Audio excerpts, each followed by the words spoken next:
Good evening, ladies and gentlemen. You're welcome to the 6 p.m. English Prime News of Akamdis Television. We begin right away with the headlines.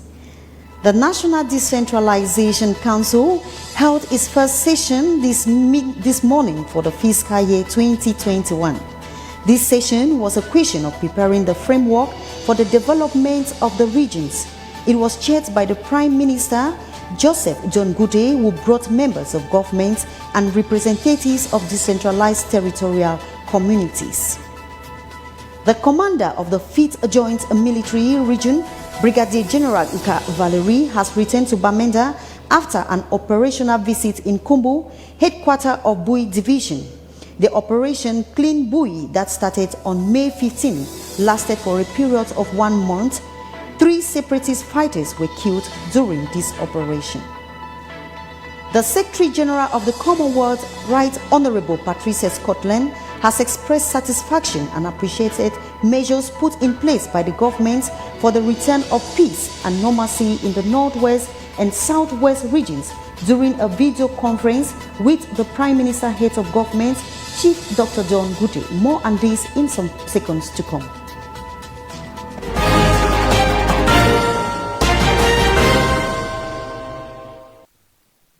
You're welcome back.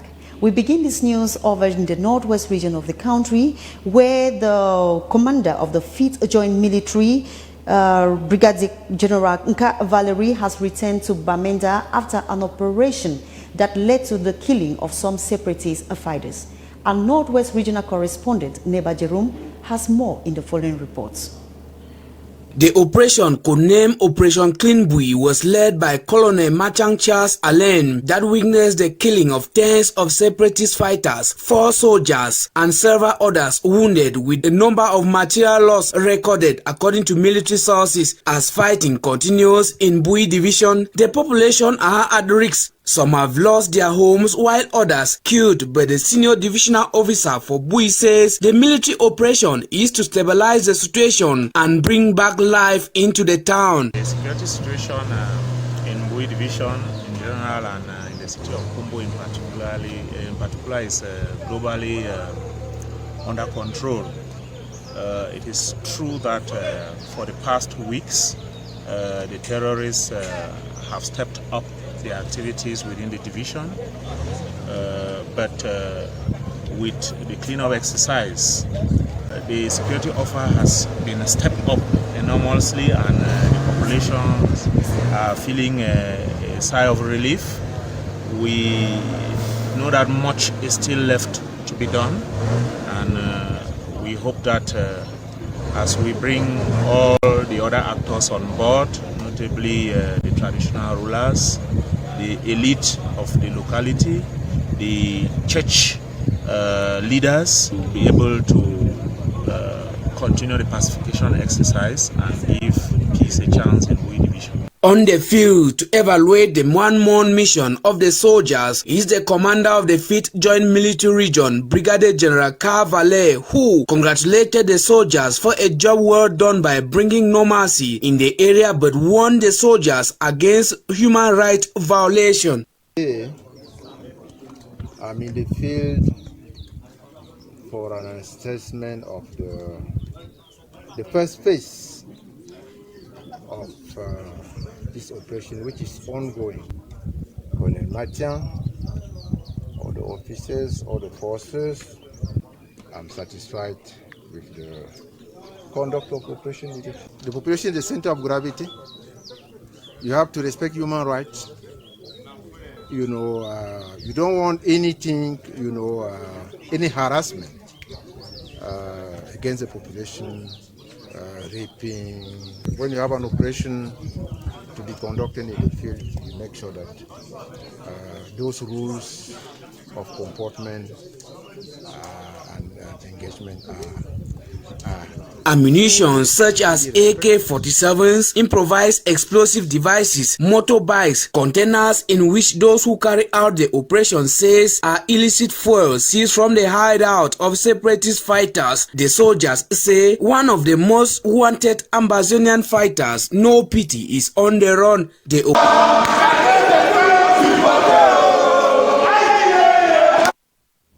We move right away with this cover short, where the National Decentralization Council held its first session this morning for fiscal year of 2021. It was chaired by the Prime Minister, Head of Government, Chief Dr. John Gute, who brought members of the government and territorial communities. The focal point of this session was to prepare the framework for the development of the regions. It was equally an opportunity for the government to present progress in the transfer of skills and resources to regional councils. It was therefore an urgent and pregnant need for the people to test the fruit of this model of proximity governance thought up and put by the President, His Excellency Paul Biya. Once more, we continue with the decentralization, where the Minister of Decentralization and Local Development outlined some points in relation to National Decentralization Council. Let's listen to the excerpt of the Minister. We had a meeting this morning that was chaired by the Prime Minister, Head of Government, who is also the President of the National Council of Decentralization.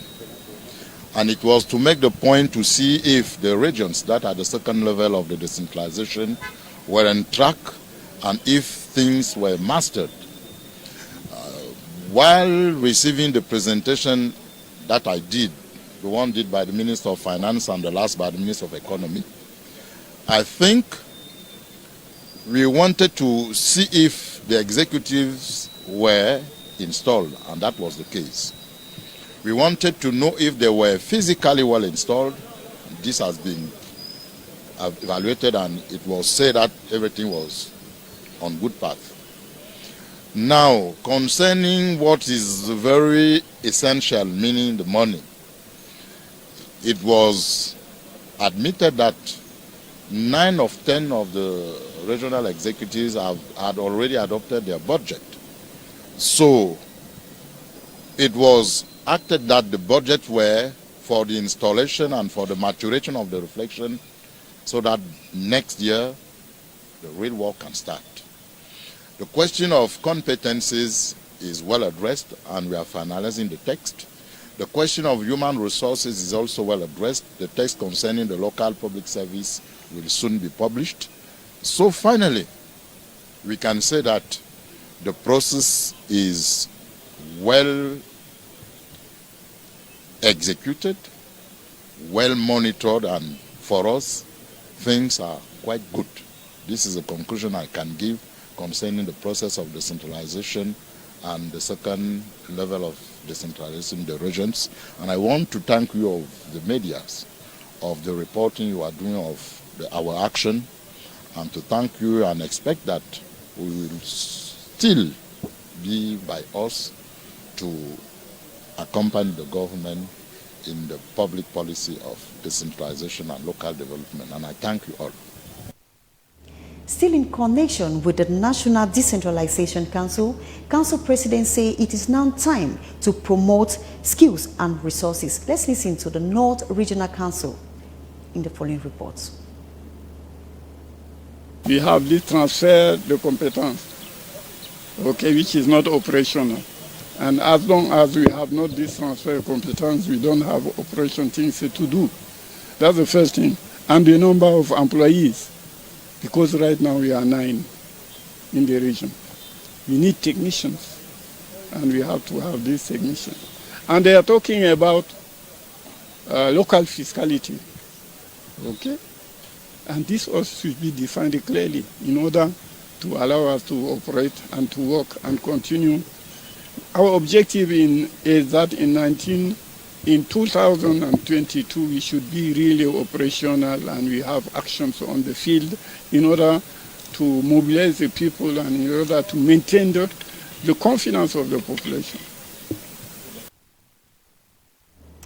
We will now move out to something else, where the Secretary General of the Commonwealth, Right Honourable Patricia Scotland, has expressed satisfaction and appreciated the governments of Cameroon with the measures that have been put in place to make peace to return in the north and the southwest regions of the country.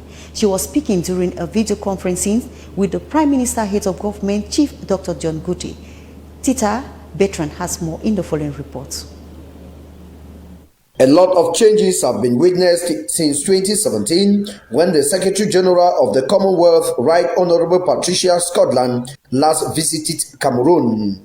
The online meeting is part of regular consultation for the Commonwealth to keep abreast of developments in Cameroon. During the session, Prime Minister Chief Dr. Joseph Dion Gote outlined a series of measures implemented by the government of Cameroon to encourage a return to normalcy in the northwest and southwest regions. He cited, amongst others, the implementation of special status reconstruction plans for the northwest and southwest regions, the various initiatives for the disarmament and reinsertion of ex-fighters.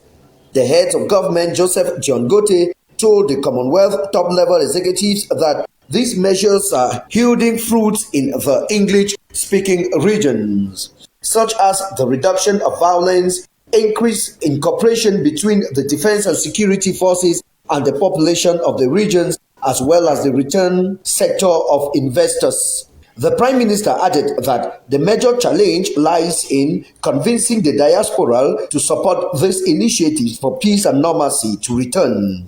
On her part, the Secretary General of the Commonwealth voiced appreciation for all the efforts put in place by the government to address the long insecurity challenges in the northwest and southwest regions. The Right Honourable Patricia Scotland said the Commonwealth is ready to assist Cameroon for peace to return. She equally commended the government of Cameroon in the handling of the ravaging COVID-19 pandemic, describing it as an example worth emulating.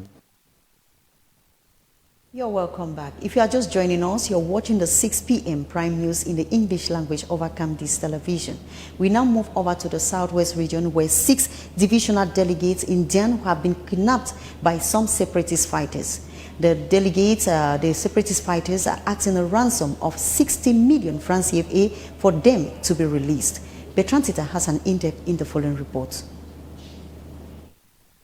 The divisional officer for Dian Division of the Southwest region of Cameroon has affirmed during an outing that the divisional delegates of land tenure and surveys, the divisional delegates of housing and urban development, the divisional delegates of water and energy, the divisional delegates of small and medium-sized enterprises, the divisional delegates of economy, planning and regional development, and the chief of divisional surveys were all adopted about 9 a.m. local time on Tuesday, June 15th, 2021 at Masore Valley in Ekondo Titi subdivision near Mundemba and taken to the forest of Ekondo Titi subdivision in the southwest region.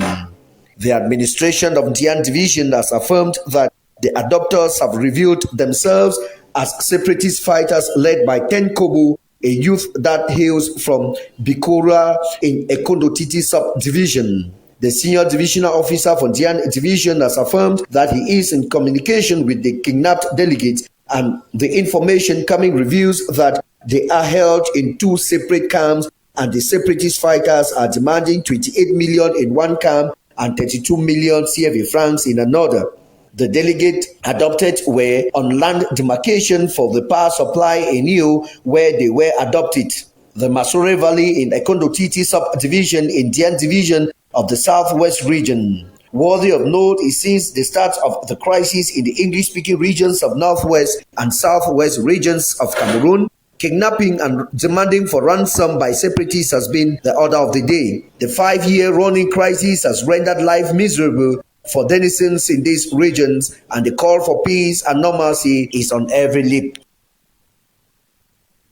We now move over to our sports page where the Cameroon Handball Lionesses have qualified to play the African Nations Cup handball competition that has been going on in the country lately. The Lionesses are going to be playing against Angola tomorrow, Friday. In this report, the Lionesses say they are more determined and remain positive to be victorious at the end of the finals. Let's listen in this report.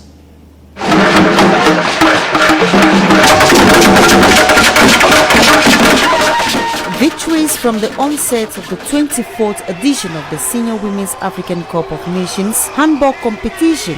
They will be playing the finals this Friday against Angola, very ready on the defensive and offensive play. The handball captain, Celine, remains an exemplary leader after 5 victories in the matches, scoring 40 to 16 goals against Kenya girls during the opening match. Paola Ebanga keeps the image of the team very high, lifting the color of the house during their encounter against Nigeria. The Lionesses have proven that their strength and success is based on collective effort as they dominated the Falcons of Nigeria by 31 goals to 19. Their thirst for victory associated with their offensive game tactics enough reason to win the girls of the Democratic Republic of Congo, whereas favorites in Pool B. The Lionesses are imposing 26 to 21, landing them to the first position. The juniors of Serge Chrisengwe Bago presents a reassuring image by administering corrections on Nigeria, 44 goals against 14. During the semi-finals, the Lionesses of Cameroon mounted the defense, removed their last tactics to pave an exit path for the Congolese girls from the competition during the last seconds to the end of the match. As a whole, Cameroon succeeds to score 163 goals and receive 91 goals. No matter the outcome of the finals between Cameroon and Angola this Friday, the Lionesses have proven their bravery and made history during this African handball competition. The finals will be played Friday, June 18th at exactly 6 p.m. at the Yaoundé Multipurpose Sports Complex. We now move out of the country where the former president of Ivory Coast, Laurent Gbagbo, has returned to the country after 10 years out of the country. According to the supporters who have been jubilating on the streets, they say it is an end to suffering for their president to have come back home. Geraldine Nasi tells us more in the following report.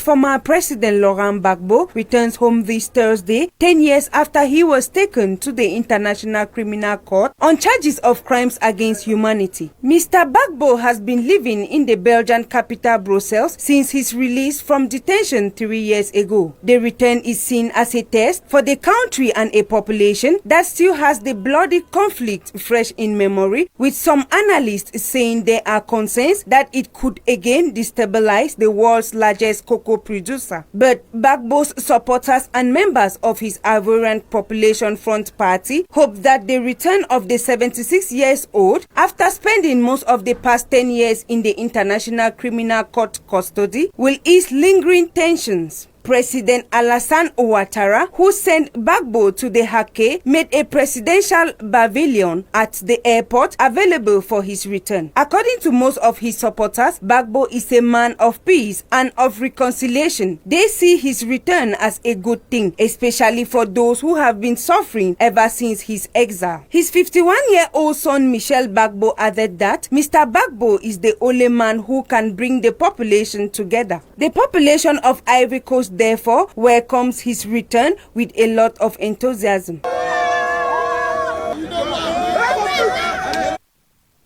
As you've just watched with the return of Laurent Gbagbo, President of Ivory Coast, it's all joy day over day.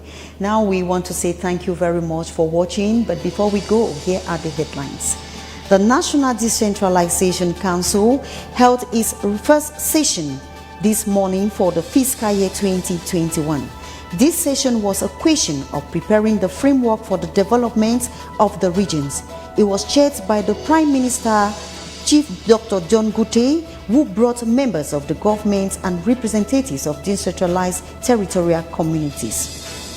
The commander of the 5th Joint Military Region, Brigadier General Nka Valerie, has returned to Bamenda after an operational visit in Kumbu, headquarters of Bui Division.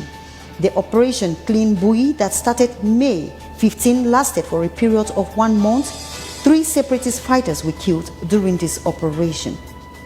The Secretary General of the Commonwealth, Right Honourable Patricia Scotland, has expressed satisfaction and appreciated measures put in place by the government for the return of peace and normalcy in the Northwest and Southwest regions during a video conference with the Prime Minister, Head of Government, Chief Dr. John Gute.